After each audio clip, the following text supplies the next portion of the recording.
Meet Sam. Sam is a penguin who lives in a very fancy igloo in the Bahamas. Most penguins spend their days shivering near a hole in the ice waiting for a bite, but Sam was different. Sam had billions of fish. Everyone in the colony thought Sam was a genius.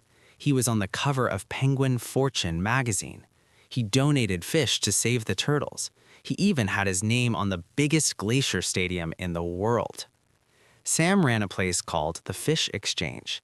Think of it like a giant, high-tech warehouse where penguins from all over the world could store their sardines. You give Sam your fish for safekeeping, and in return, Sam gives you a digital receipt on a piece of ice. You can use that receipt to trade for other types of fish, tuna, salmon, or even magic seaweed coins. Penguins loved the Fish Exchange. It was fast, it was cool, and Sam looked like he didn't even care about being rich. He wore messy feathers and played video games while talking to the elder penguins of the government. He told everyone, "Your fish are safe with me. I am just the warehouse keeper. I would never, ever touch your sardines." But Sam had a secret little brother company called the Shark Fund. The Shark Fund was a group of Sam's closest friends who liked to make big, risky bets on the price of seaweed.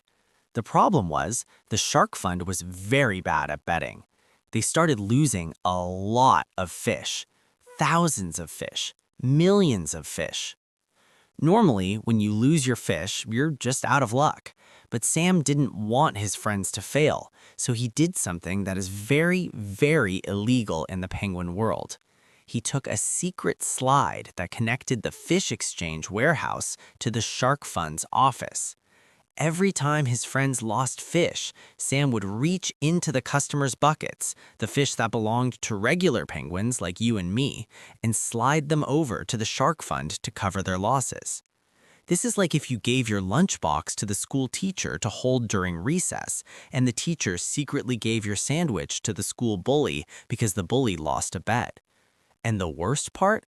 Sam replaced the real fish with his own fake toy fish called FTT. On the books, it looked like the warehouse was full of value, but if you looked closely, the warehouse wasn't full of sardines anymore. It was full of plastic toy fish that Sam had printed himself.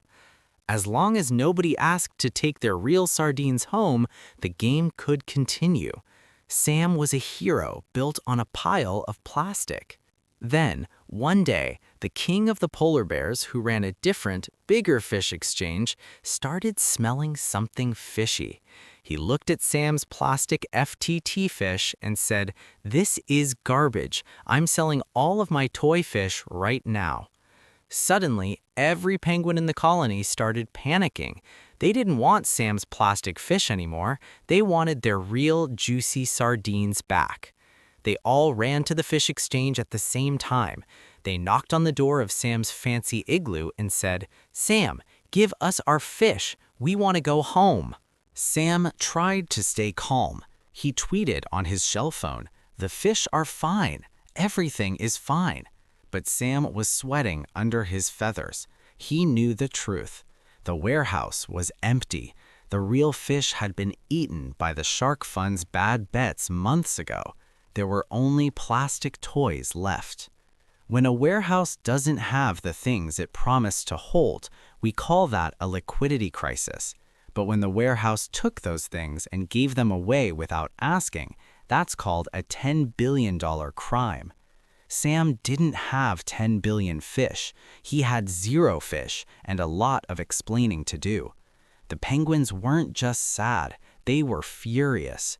Their life savings, their winter food supplies, all gone because Sam wanted to play hero with fish that weren't his.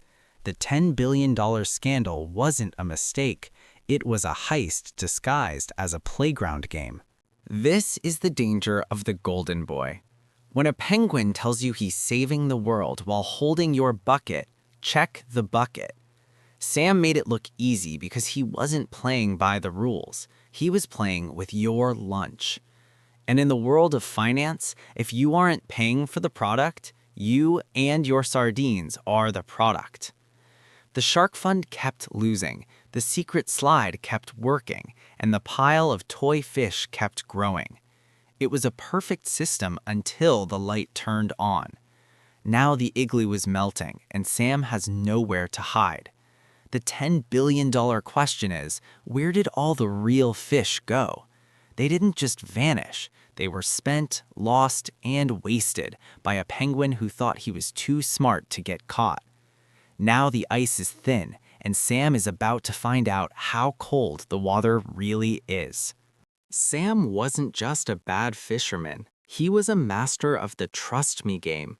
He didn't live like a typical billionaire penguin. He lived in a shared igloo with 10 friends, ate cheap seaweed snacks, and drove a beat-up old sled. This was all part of the act. If Sam didn't look like he was spending your sardines on gold-plated icebergs, you wouldn't worry about where your sardines were. But while Sam was playing the part of the humble hero, his secret slide was working overtime. When the Shark Fund, Sam's secret brother company, started losing fish on big, dumb bets, Sam didn't just give them sardines, he gave them the ability to borrow an infinite amount of fish from the warehouse.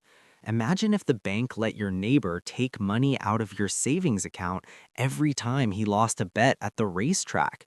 That's what Sam did. And to cover it up, he used FTT, his own plastic toy fish, as collateral. In the real world, if you want to borrow 1,000,000 real sardines, you need to show you have something valuable, like a giant glacier or a fleet of boats.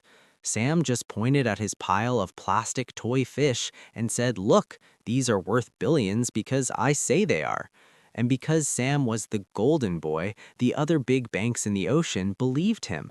They lent him even more real fish based on the value of his plastic toys. It was a giant bubble of fake value built on a secret slide of theft. When the king of the polar bears tweeted that Sam's plastic fish were worthless, it was like someone shouting "fire" in a crowded theater. Every penguin realized at the same time that they didn't actually have fish. They had receipts for fish that Sam had already given to the Shark Fund. The panic was instant. Penguins who had their entire life savings in the fish exchange watched the withdraw button on their ice tablets stop working. Sam locked the doors. The sardines were gone. Where did the $10 billion go? It didn't just disappear into the ocean. Sam used it to buy luxury igloos for his parents. He used it to pay for huge advertisements during the Super Bowl of fish. He gave millions of sardines to penguin politicians so they would make laws that helped his exchange. He was buying influence with your lunch. He wanted to be the most powerful penguin in the world, and he used your sardines to pay for his throne. When the law penguins finally arrived at the fancy igloo in the Bahamas, they found a mess. The books weren't kept in a professional ledger. They were basically scribbled on scraps of frozen kelp.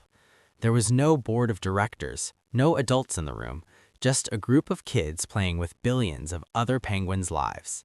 Sam was arrested and taken back to the main colony in chains. His messy hair didn't look like a genius trait anymore. It just looked like a mess. The $10 billion scandal is the ultimate lesson in not your bucket, not your fish. If you give your sardines to a warehouse and you don't have the key to the lock, those aren't your sardines. They are just a promise, and a promise is only as good as the penguin making it. Sam proved that even the nicest penguin can be a shark in disguise if the secret slide is big enough. Modern finance loves to make things sound complicated so you won't ask questions. They use terms like effective altruism and cross-margining to make a simple theft sound like a high-level strategy, but it's never that complicated. If someone takes your fish without asking and loses them, it's a crime, period. Now Sam sits in a cage made of steel instead of ice. The fish exchange is a ghost town, and millions of penguins are still waiting for a single sardine to return to their buckets. The ocean is a little quieter now, and penguins are a lot more careful about who they trust. Because in the end, it doesn't matter how many magic seaweed coins you have or how many stadiums have your name on them.